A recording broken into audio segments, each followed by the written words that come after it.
there would be a decrease Yes, in based the on percentage of people with diabetes. yes. That was based on this information these years. We picked these years from this graph. From this graph, we picked 1958, 1962, 1966, 1970, 1974, 78, 82, 86,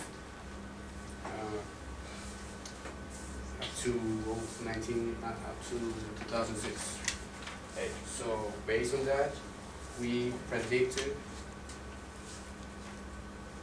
that there was going to be a decrease in the number of millions for 2012, and also the percentage was going to decrease in 2015. That's very odd. But did it, in any of the readings, did you know why there was that decrease in your first chart? Did they explain why there was, Well, not in this one, in the other one,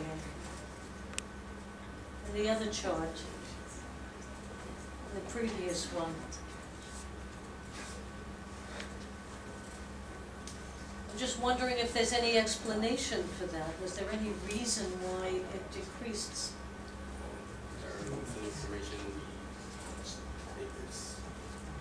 And over here, the decrease, we just calculated based on the information and using math methods and these equations. But you don't know what the reason would be for that. Well, it's But we have a well, food there's shortage no in reason. 2012. Like, yeah, there's no reason. Like, we There's no just reason. It's Yeah. just a prediction. It's not. It's not totally true. It's not totally true. So it can be an increase or a decrease, but based on the information, we are just predicting that there's going to be a decrease.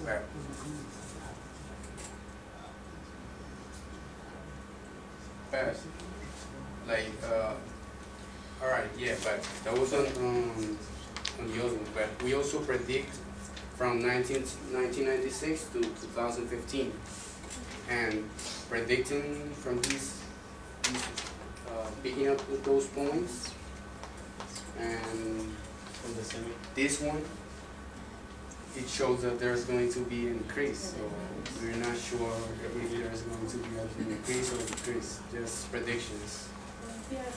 You use the same equations to predict that? No, Or that's a different equation? there are different equations because it's different information. So it's So based on different information. So that's different based numbers. on what information? That is based on the information from 2005, Yeah. 2005, from 1996 through 2008. Based on this information over here. We just choose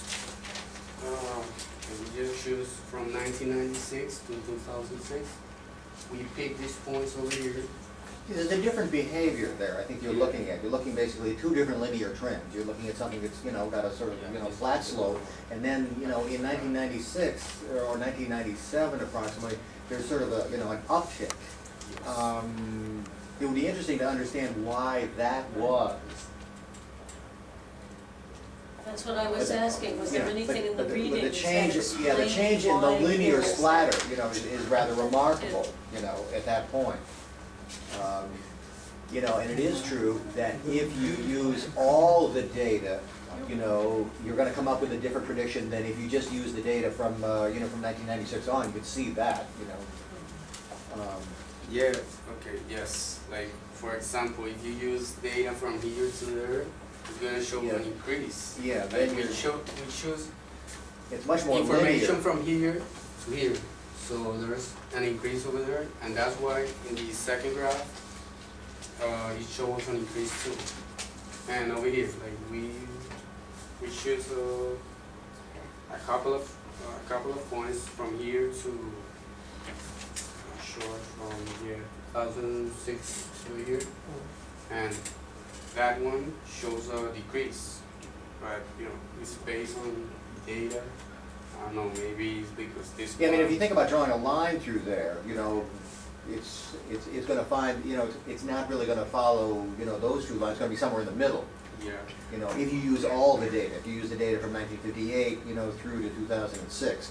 On the other hand, if you start later, you know, you're getting a sort of a sharper prediction, presumably.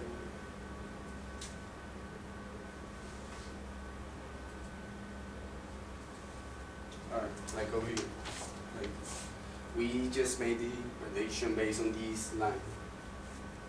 Yeah, it looks like that line that you've drawn in there takes into consideration all the data. Yes, and that's why he has like an So that's a increase over there. steady increase. then. Yeah. And over here too, in the percentage. Does any question? Any other questions? No.